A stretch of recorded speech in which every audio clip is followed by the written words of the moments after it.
This is the Fantasy Football Podcast, where we take data and convert it into fantasy success. No bias, no hot takes, only victory.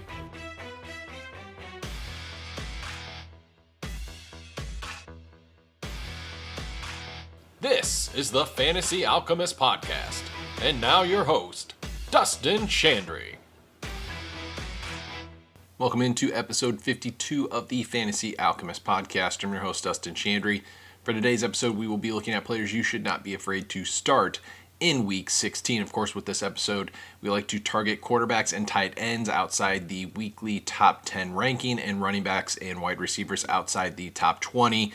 This is designed to help you target players that you should be starting in your wide receiver 2, running back 2, or flex position here in Week 16. But before we get started, I want to remind you, you can follow and interact with the show. We are on Twitter at FFAlchemistPod. Now verified, we are at FFAlchemistPod.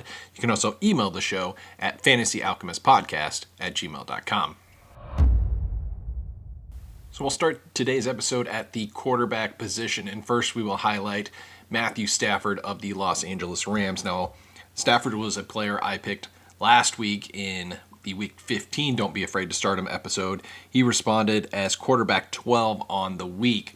Now, this week he's ranked as quarterback 16, yet he has finished as a top 12 quarterback in weekly scoring in 4 straight games. He has averaged 22.5 points per game. And since Week 12, the Rams are top 10 in the league in passing attempts, and Matthew Stafford has a touchdown to interception ratio of 12-1 over the last 4 weeks, which is best in the league. I continue to believe Matthew Stafford is underranked, and he is again this week at quarterback 16, and I don't think you should be afraid to start Stafford here in Week 16. Now, the more interesting option to me is Browns quarterback Joe Flacco. Now, for some reason, ESPN doesn't even have Flacco listed inside their top 24 for Week 16. However, Flacco has finished as quarterback 13, quarterback 10, and quarterback 9 in weekly scoring since he's took over as the starting quarterback. Now, I highlighted in the previous episode on our Week 15 key observations and trends that the Browns have completely transformed their offense approach here in recent weeks. From weeks 1 to 10, their average per game rushing attempts was 32.3, and their total team targets was 31.5. Very balanced. However, from weeks 11 through 15, their rushing attempts has decreased to 23.5, while their total targets on average has increased to almost 41. Because of this, and I know it's a 3-game sample, but because of this, Joe Flacco is leading the league in passing yards per game at 313 yards. His fantasy points, almost 20 a game, is 7th best in the league. That is better than season average for players like CJ Stroud, Patrick Mahomes, Justin Herbert, and even Justin Fields. And he has 7 total passing touchdowns over that 3-game sample. That's more than Deshaun Watson had in twice as many games to start the year. So while ESPN may not even list Flacco right now in their top 24, I don't think you should be afraid to start Joe Flacco based on his recent results. My one tight end recommendation this week outside the top 10 will be Cole Kmet, who's listed as tight end 11. Now, since Week 8, Cole Kmet is second on the Bears in team targets with a target share of 24%. Again, since Week 8, he is averaging over 7 targets per game. And in that 7-game sample, since Week 8, Kmet has finished with double-digit fantasy points in all but 1 game and has finished as a top 10 tight end in weekly scoring in all but 2 games. In fact, when Cole Kmet gets at least 6 targets in a game, which is 9 out of 14 games this season, he averages 17.5 PPR points per game.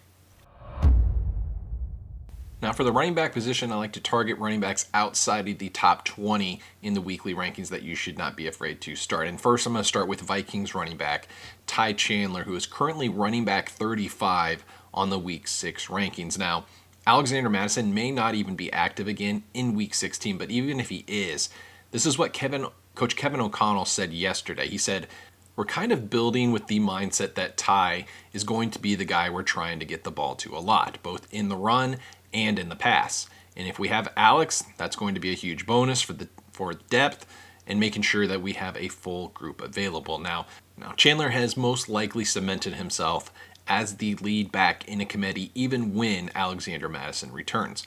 Now, of course, last week with Madison out of the lineup, Ty Chandler had a 96% rush share and 96% opportunity share. His 12.5% target share is higher than what Alexander Madison had in his previous 7 games. And in week 15, Chandler averaged 2.7 yards before contact. He averaged 3.0 yards after contact. Both marks were above the upper quartile in running back performance across the league in week 15. And in total, Chandler finished with 24.7 PPR points. He was running back 4 on the week with 27 total opportunities, over 150 total yards. He got 3 of 4 targets with a touchdown. Now, if Madison is out, Chandler should be easily inside the top 20 of weekly rankings. But even if Madison is back, I would still feel confident having Ty Chandler as a flex-worthy option in my lineup. Another running back to highlight is Texans running back Devin Singletary. He's listed as running back 27. Now, last week he had his highest rush share and opportunity share of the season when teammate Dameon Pierce was active. Last week, Singletary had a 96% rush share and he had a 94% opportunity share.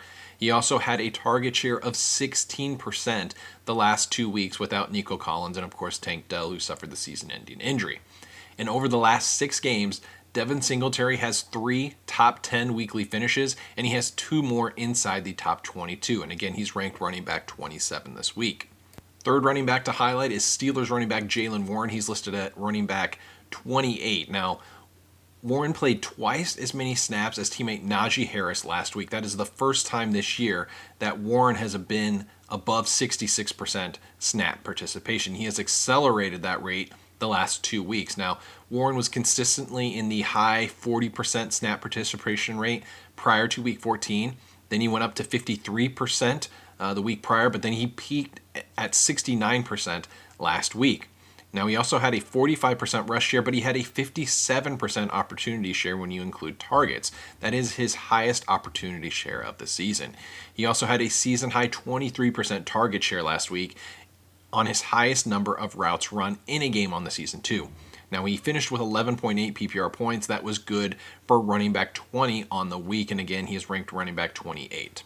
And then the last option I will mention is Zach Moss of the Indianapolis Colts. He is currently ranked as running back 38. Now, this is conditional, as it appears Jonathan Taylor is probably trending towards playing on Sunday, but if he is not, I would not be afraid to start Zach Moss on the condition that he is healthy enough to suit up. You see, Zach Moss continues to see strong utilization. Last week, he scored over 12 PPR points on just 7 opportunities before leaving early with an arm injury. Prior to that, Zach Moss was playing over 80% of snaps. He was averaging over 20 opportunities a game the 2 prior weeks.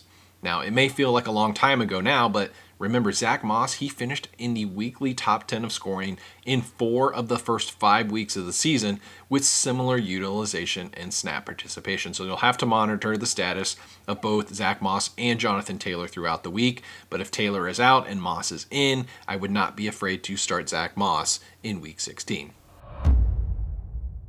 And then lastly, at the wide receiver position, I have 4 recommendations this week outside the top 20. First, we'll start with Bengals wide receiver Tee Higgins, who is listed as wide receiver 23. Now, in 4 games last year without Jamar Chase, Tee Higgins averaged 9 targets and almost 19 PPR points per game. And with Chase missing a portion of last week's game, Higgins went on to have his highest target volume since his Week 13 return, much of that coming after Chase's injury exit. Now, furthermore, Tee Higgins was finally back over 80% snap participation last week. And going back to last season, when Tee Higgins plays over 80% of snaps, he averages almost 18 points per game. Option 2 this week, Chris Godwin of the Tampa Bay Buccaneers. Now, from weeks 1 through 13, Godwin had a target share of 22.1. Now, the last 2 weeks, from weeks 14 to 15, his target share has increased to 41.1%. He has back-to-back 11-plus target games. He has doubled Mike Evans in targets in both of the last 2 games. He also has 46% of the team's air yards the last 2 weeks. And finally, these last 2 weeks also mark his highest target per route run rate of the season too, both around 40%. He has a favorable matchup on Sunday as well against the Jacksonville Jaguars, who are 23rd against opposing wide receivers on the season. The third option at the wide receiver position is Browns wide receiver Amari Cooper, ranked wide receiver 26 on the Week 16 rankings. Now, With Joe Flacco over the last 2 weeks, Amari Cooper is averaging 45% of the team's air yards on over 8 targets a game. Now, his catch rate over the last month is about 50%, even though his career rate, he averages a 60% catch rate. Nonetheless, even with the poor catch rate, he finished as wide receiver 14 last week on almost 21 PPR points. Now, Cooper has promising target volume. He has high air yardage. He has lots of opportunities for big chunk plays in a Browns offense that is leading the league in passing yardage and attempts the last 2 weeks with Joe Flacco. And then the last option at the wide receiver group is going to be Texans wide receiver Noah Brown, who is ranked wide receiver 46. Now, of course, this is conditional on whether or not Nico Collins suits up. Obviously, he missed last week due to a calf injury. He was limited on Wednesday's practice. Right now, I would bank that he is trending towards missing week 16, but that's probably 50-50 at this point.